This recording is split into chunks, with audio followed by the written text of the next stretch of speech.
எல்லோருக்கும் வணக்கம். இது உங்கள் ஸ்டடி வித் தர்ஷினி சேனல். நம்ம இந்த வீடியோவில் ஏப்ரல் 12 மற்றும் 13 இந்த 2 தேதிகளுக்கான கரண்ட் அஃபேர்ஸ் பார்க்க போகிறோம். அதுக்கு முன்னாடி லாஸ்ட்டாக நம்ம ஏப்ரல் 11ஆம் தேதிக்கான கரண்ட் அஃபேர்ஸ் பார்த்துருப்போம் இல்லையா, அதோட ரிவிஷன் பார்த்துட்டு ஸ்டார்ட் பண்ணிடலாம். ஒவ்வொரு கொஸ்டினுக்கு ஆன்சர் வந்து கமெண்ட் பண்ணுங்கள். சரி, ரிவிஷன். ஃபர்ஸ்ட் கொஸ்டின், மாநிலங்களவையின் நியமன எம்பியாக நியமிக்கப்பட்டவர் யார்? ஆன்சர் ஹரிவன்ஸ் நாராயண் சிங். கீழ்கண்டவர்களில் மாநிலங்களவை எம்பியாக தேர்வு செய்யப்பட்டவர் யார்? ஆன்சர் நிதிஷ்குமார். மத்திய ஆயுத காவல் படைகளின் பொது நிர்வாக சட்ட மசோதா 2026 படி கூடுதல் தலைமை இயக்குனர் நிலை பதவிகளில் எத்தனை சதவீத IPS அதிகாரிகள் மாற்றுப்பணி அடிப்படையில் நியமிக்கப்படுவர்? ஆன்சர் 67% பேர். 2026-27 நிதியாண்டில் இந்தியாவின் பொருளாதார வளர்ச்சி எத்தனை சதவீதமாக இருக்கும் என ஆசிய வளர்ச்சி வங்கி கணித்துள்ளது? ஆன்சர் 6.9%. கல்பாக்கம் மாதிரி வேக இனுலை தோரியத்தை உருமாற்றம் செய்து டேஷாக மாற்ற உதவிகரமாக உள்ளது. Answer uranium 233. உயர்நீதிமன்ற நீதிபதி தனது ராஜினாமா கடிதத்தை யாரிடம் வழங்குவார்? ஆன்சர் குடியரசுத் தலைவர். CBSE பள்ளிகளில் எந்த வகுப்பு முதல் மும்மொழி பாடத்திட்டம் அமல்படுத்த உத்தரவிடப்பட்டுள்ளது? ஆன்சர் 6ஆம் வகுப்பு முதல். 2028ஆம் ஆண்டு எத்தனையாவது பருவநிலை மாற்ற மாநாடு நடைபெற உள்ளது? Answer COP33. அரசு பள்ளிகளில் திறன் இயக்கம் எந்த வகுப்பு படிக்கும் மாணவர்களுக்காக செயல்படுத்தப்படுகிறது? ஆன்சர் 6th to 9th ஸ்டூடெண்ட்ஸுக்கு. உலக சிந்தி மொழி தினம் எந்த நாளில் கொண்டாடப்படுகிறது? Answer April 10. ஜோதிராவ் புலேவின் எத்தனையாவது ஆண்டு பிறந்த நாள் கொண்டாட்டம் இந்த ஆண்டு நடைபெறுகிறது? ஆன்சர் 200வது பிறந்த நாள் கொண்டாட்டம். மங்கோலியாவில் நடைபெற்ற ஆசிய குத்துச்சண்டை போட்டியில் இந்தியாவின் விஸ்வநாத் சுரேஷ் டேஷ் பதக்கம் வென்றுள்ளார்? Answer gold medal. ஏப்ரல் 12 மற்றும் 13 இந்த 2 நாட்களுக்கான கரண்ட் அஃபேர்ஸ் பார்க்கலாம். அதுக்கு முன்னாடி திருக்குறள் பொறையுடைமை அதிகாரத்தில் இப்போ 5வது திருக்குறள் பார்க்குறோம். கவனிங்க. ஒருத்தாரை ஒன்றாக வையாரே வைப்பர், பொறுத்தாரை பொன்போர் பொதிந்து. இப்போ ஒருத்தார் அப்படின்னு சொல்கிறோம் இல்லையா, ஒருத்தார் அப்படிங்கிறவங்க யாருன்னா தண்டித்தவர். யாரை தண்டிச்சவங்க அப்படின்னா தீங்கு செஞ்சவங்களை தண்டிச்சிருக்காங்க. ஸோ இப்போது நமக்கு தீங்கு செஞ்சவங்களை அவர் தண்டிக்கிறாரு அப்படின்னா அவரை யாருமே ஒரு பொருளாக மதிக்க மாட்டாங்க. அதை தான் சொல்கிறாங்க, ஒருத்தாரை ஒன்றாக வையாரே. தீங்கு செஞ்சவங்களை தண்டித்தவரை யாருமே ஒரு பொருளாக மதிக்க மாட்டாங்க. அதை பொறுத்து போகிறாங்க இல்லையா, பொறுப்பாறை. அப்படி பொறுமை காக்கிறவங்களை பொண்ணை பாதுகாக்கிறது மாதிரி, தங்கத்தை பாதுகாக்கிறது மாதிரி மனதுக்குள்ளே வச்சு மதிப்பாங்க. பொன் போர் பொதிந்து வைப்பர், பொறுப்பாறை பொறுத்தாரை பொன் போர் பொதிந்து வைப்பர் அப்படின்னு சொல்லிட்டு தான் இந்த திருக்குறள் சொல்கிறாங்க. ஒருத்தாரை ஒன்றாக வையாரே வைப்பர், பொறுத்தாரை பொன் போர் பொதிந்து. ஸோ இதான் திருக்குறள். இப்போ நம்ம கரண்ட் அஃபேர்ஸ் பார்க்கலாம். Science and tech. ஆர்டமிஸ் 2 என்பது எந்த விண்வெளி நிறுவனத்தின் திட்டமாகும்? Answer NASA. நாசா தான் ஆர்டமிஸ் 2 திட்டத்தின் கீழ் வந்து இப்போ ஒரு 4 விண்வெளி வீரர்களை வந்து அனுப்பியிருந்தாங்க. 10 டேஸ்க்கு அப்புறமா அவங்க பூமியை பாதுகாப்பாக வந்தடைஞ்சிருக்காங்க அப்படின்னு சொல்லி தெரிவிச்சிருக்காங்க. ஆர்டமிஸ் 2 அப்படிங்கிறது நிலவ ஆய்வு செய்வதற்காக ஒரு கிட்டத்தட்ட 50 ஆண்டுகளுக்கு அப்புறமா நாசா மேற்கொண்ட ஒரு திட்டம் தான் ஆர்டமிஸ் 2. 4 பேர் அனுப்பியிருப்பாங்க. அந்த 4 பேர் யாருன்னா ரீட் வைஸ்மேன், அப்புறம் விக்டர் குளோவர், அப்புறம் கிறிஸ்டினா கோஷ், நெக்ஸ்ட்டு கனடாவை சேர்ந்து ஜெரிமி ஹான்சன். மொத்தம் 4 பேரை அனுப்பியிருக்காங்க.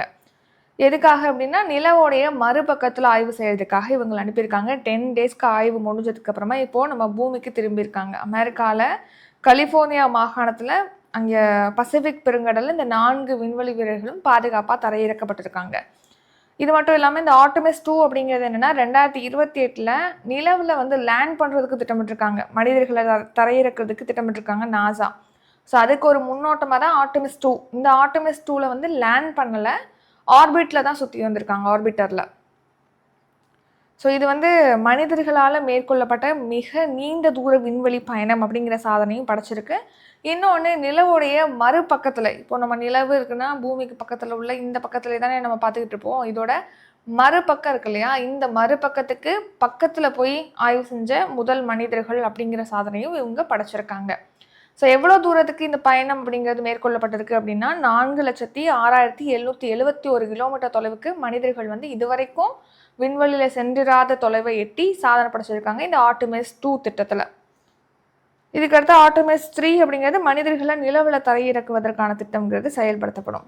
2030க்குள்ள நிலவில் வந்து நிரந்தர தளம் அமைக்கிறதுக்கான திட்டமும் நாசா தீவிரமாக மேற்கொள்வதாக சொல்லியிருக்காங்க. அடுத்த ரீசன் நியூஸ். ஆக்சிம் 4 திட்டத்தின் கீழ் வந்து சுபான்சு சுக்லா இன்டர்நேஷ்னல் ஸ்பேஸ் ஸ்டேஷனுக்கு வந்து போயிருப்பாங்க. இன்டர்நேஷ்னல் ஸ்பேஸ் ஸ்டேஷனுங்கிறது பல நாடுகள், ரஷ்யா உள்ளிட்ட ஒரு 5 விண்வெளி அமைப்புகளால் ஒருங்கிணைஞ்சு தொடங்கப்பட்டது. இந்த இன்டர்நேஷ்னல் ஸ்பேஸ் ஸ்டேஷனுக்கு சென்ற ஃபஸ்ட்டு இந்தியனும் வந்து சுபான்சு சுக்லா தான். அடுத்து நிலவில் தரையிறங்கிய தனியார் நிறுவனத்துடைய 2வது விண்கலம் எதுனா ப்ளூ கோஸ்ட். ஒடிசிஎஸ் தான் ஃபஸ்ட்டு ப்ரைவேட் விண்கலம். அடுத்து நிலவிலிருந்து கனிமங்களை சேகரித்து வரக்கூடிய இஸ்ரோவால் மேற்கொள்ளப்படக்கூடிய திட்டம் எதுனா சந்திராயன் 4.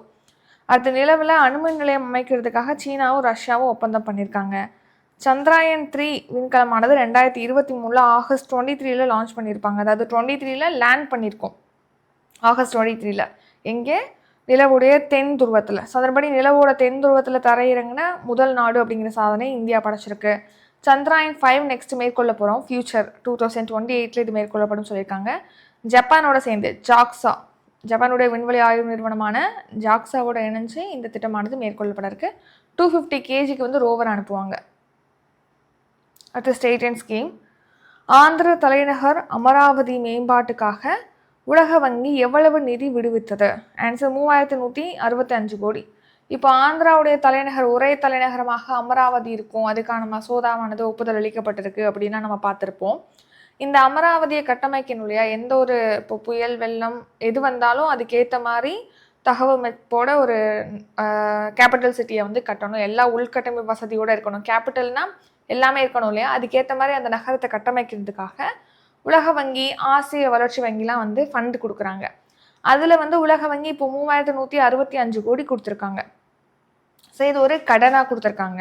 இதுக்கு வட்டி வந்து 8லேருந்து 8.5% வரைக்கும் இருக்கும். மத்திய அரசு வந்து இந்த ஆந்திர சிட்டியை வந்து ஆந்திராவுடைய அமராவதி சிட்டியை வந்து இன்னும் மேம்படுத்துறதுக்காக 15,000 கோடி நிதியானது ஒதுக்குறாங்க. உலக வங்கி இப்போ 3165 கோடி விடுவிச்சிருக்காங்க அமராவதி மேம்பாட்டுக்காக. அடுத்த world and international current affairs. அமெரிக்காவில் முதன்முறையாக சுவாமி விவேகானந்தரின் முழு உருவச் சிலை எந்த நகரில் திறக்கப்பட்டுள்ளது?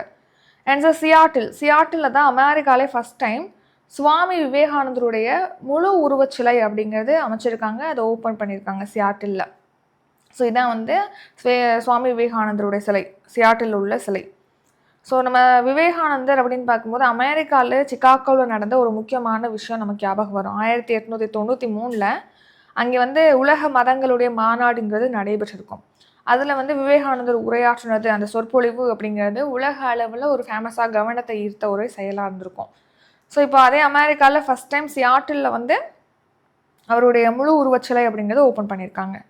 Index and report. ஏழை நாடுகளுக்கு வழங்கப்படும் நிதி உதவி 2025 எத்தனை சதவீதம் குறைந்து விட்டது? ஆன்சர் 23% வந்து குறைஞ்சிருக்கு. ஸோ இப்போ ஏழை நாடுகளுக்கு வளர்ந்த நாடுகள் வந்து நிதி உதவி கொடுப்பாங்க எல்லாம் பார்த்துருப்போம் இல்லையா? அமெரிக்கா கூட WHO கொடுக்கக்கூடிய ஃபண்டெல்லாம் ஸ்டாப் பண்ணிட்டாங்க அப்படின்லாம் நம்ம பார்த்துருப்போம். ஸோ அதனால் அந்த ஏழை நாடுகள் மிகவும் பாதிக்கப்பட்டிருக்காங்க அப்படின்னு சொல்கிறாங்க. இப்போ என்னென்னா வளர்ச்சி அடைந்த நாடுகளுக்கும் ஏழை நாடுகளுக்கும் இடையே வந்து இடைவெளிங்கிறது அதிகரிச்சுட்டே தான் இருக்குது. அந்த கேப்புங்கிறது இன்க்ரீஸ் ஆகிட்டே தான் இருக்குது அப்படின்னு சொல்லி ஐக்கிய நாடுகளுடைய அறிக்கையில் தெரிவிச்சிருக்காங்க. ஐநா அறிக்கையில் ஏழை நாடுகளுக்கு வழங்கக்கூடிய உதவியை 25 வளர்ந்த நாடுகள் குறைச்சிட்டாங்க. 2024 ஒப்பிடும்போது 2025 23% நிதியானது குறைஞ்சிருக்கு அப்படின்னு சொல்லி தெரிவிச்சிருக்காங்க. அமெரிக்கா அதுலேயும் 59% நிதியை வந்து அவங்க குறைச்சிட்டாங்க. இந்த ஆண்டு வந்து இந்த நிதி இன்னும் 5.8% குறைக்கப்பட வாய்ப்பு இருக்குது அப்படின்னு சொல்கிறாங்க. ஐநாவுடைய இலக்குகளில் ஒன்றா 2030க்குள்ளே உலக அளவில் வளர்ச்சியை ஏற்படுத்தணும் அப்படிங்கிறது ஒன்றா இருக்குது. ஆனால் இந்த மாதிரி சிச்சுவேஷன்னால் அது அடையிறது இன்னும் சிரமமாக தான் இருக்கும் அப்படிங்கிற மாதிரி கெஸ் பண்ணுறாங்க. அடுத்து டிஃபென்ஸ் கரண்ட் அஃபேர்ஸ். சைக்ளோன் 4 என்பது எந்த இரு நாடுகளுக்கு இடையே கூட்டு இராணுவ பயிற்சி ஆகும்? ஆன்சர் இந்தியா மற்றும் எகிப்து. சைக்ளோன் அப்படிங்கிற பேரில் இந்தியாவுக்கும் எகிப்துக்கும் இடையே கூட்டு இராணுவ பயிற்சி, 2 நாடுகளுடைய இராணுவம் பங்கேற்கக்கூடிய பயிற்சிங்கிறது இப்போ தொடங்கப்பட்டிருக்கு. இங்கே 4 மென்ஷன் பண்ணிக்கிறது எடிஷன். ஸோ 4th எடிஷன் அப்படிங்கிறது இப்போ ஸ்டார்ட் பண்ணியிருக்காங்க இந்தியாவுக்கும் எகிப்துக்கும் இடையே சைக்ளோன் அப்படிங்கிற பேரில். எங்கே அப்படின்னா எகிப்தில் தான் ஸ்டார்ட் பண்ணியிருக்காங்க. அன்ஷாஸ் மாகாணத்தில் வந்து ஸ்டார்ட் பண்ணியிருக்காங்க. அன்ஷாஸில் சைக்ளோன் 4 கூட்டு இராணுவ பயிற்சி இந்தியா எகிப்துடைய படைகளுக்கு இடையே நடக்குது. இந்த வருஷம் நடக்கிறது 4th எடிஷன்.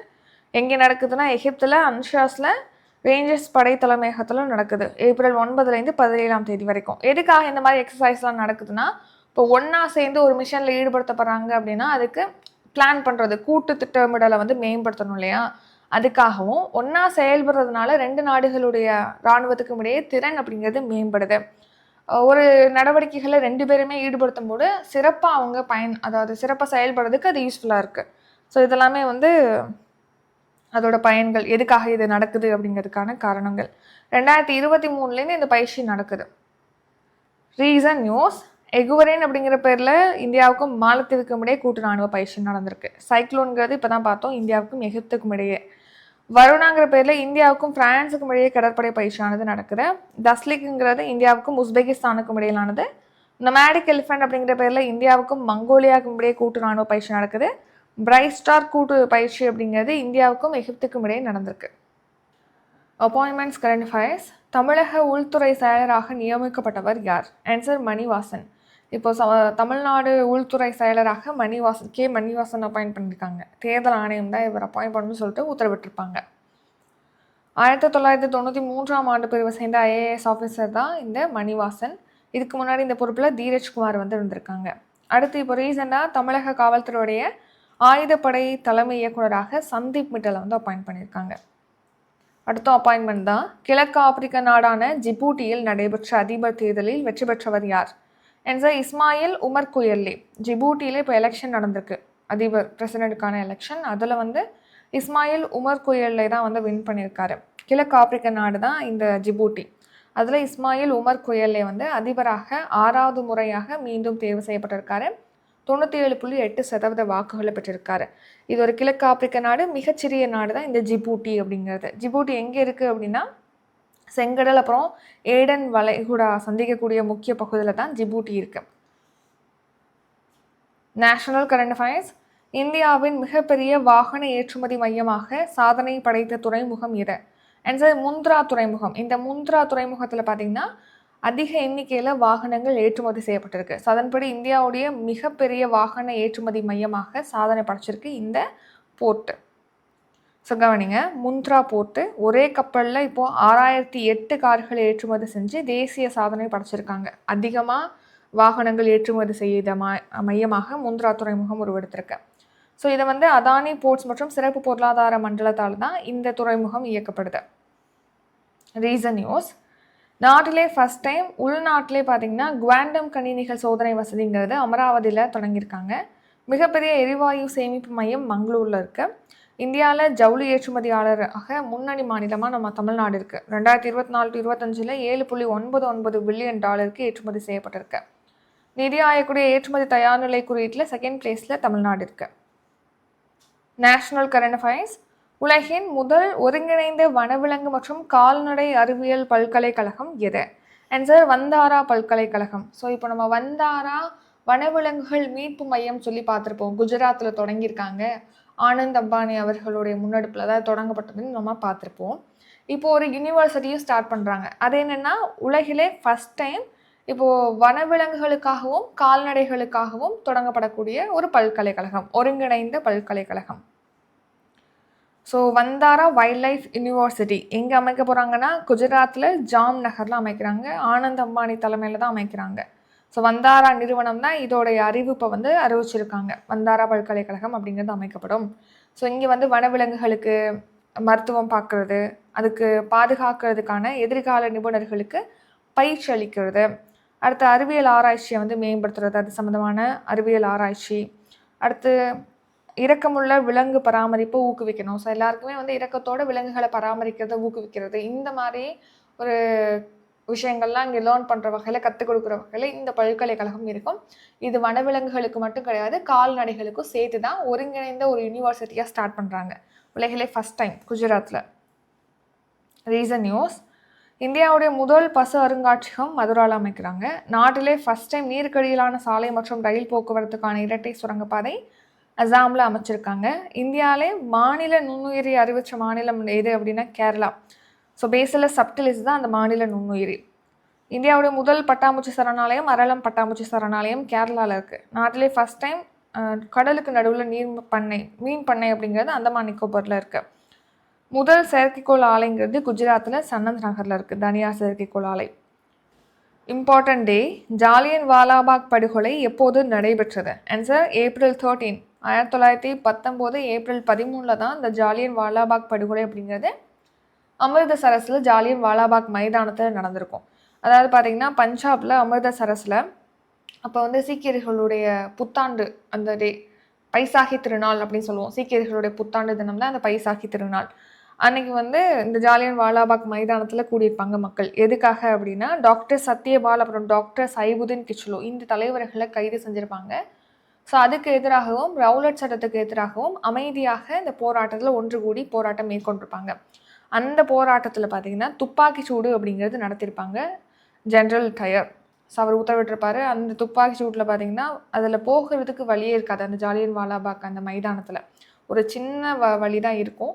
ஸோ அதனால் நிறைய பேர் வந்து கொல்லப்பட்டிருக்காங்க அந்த துப்பாக்கி சூட்டில். நூற்றுக்கணக்கானவங்க உயிரிழந்திருக்காங்க, ஆயிரக்கணக்கானவங்க காயமடைஞ்சிருக்காங்க. ஸோ இதுக்கு எதிர்ப்பு தெரிவிக்கிற வகையில் ரவீந்திரநாத் தாகூர் வந்து நைட்ஹுட் பட்டத்தை வந்து திறந்திருப்பார்.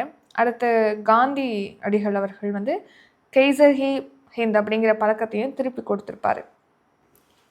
நெக்ஸ்ட் ஆபிஸ்வரி, சமீபத்தில் காலமான ஆஷா போன்ஸ்லே கீழ்கண்ட எதனுடன் தொடர்புடையவர்? ஆன்சர் பாடகி தான் வந்து இந்த ஆஷா போன்ஸ்லே, பாடகர் தான் இந்த ஆஷா போன்ஸ்லே.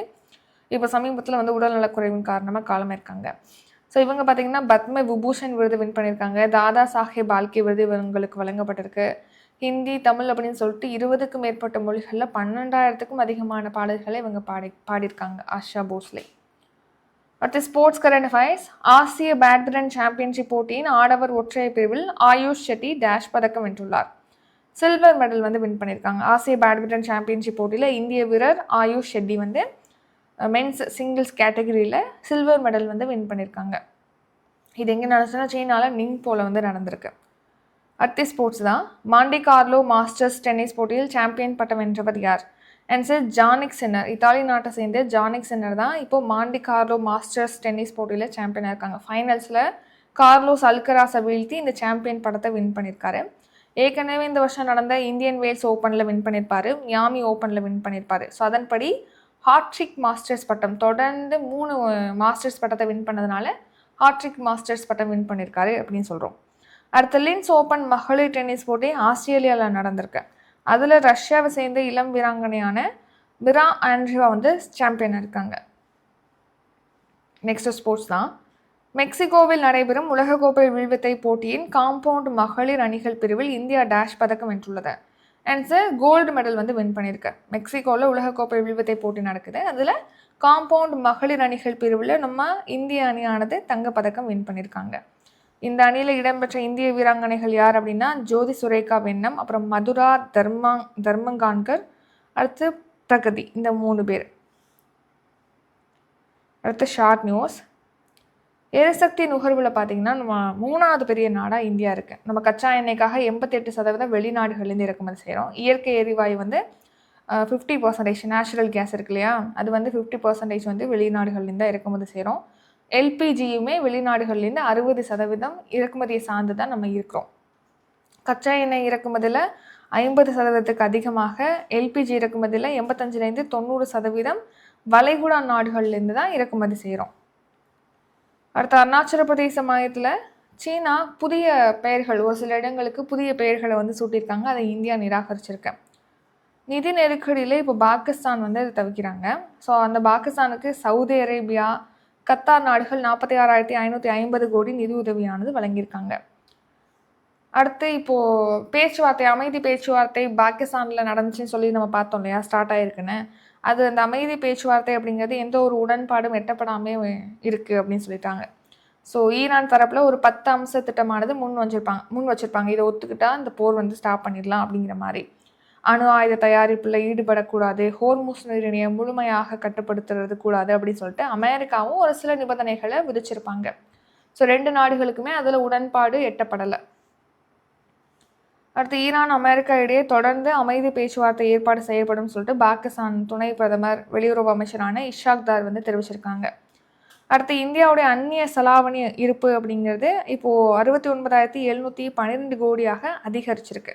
ஸோ அந்நிய செலாவணி அதிகரிக்கிறது அப்படிங்கிறது ஒரு நல்ல விஷயம்தான்.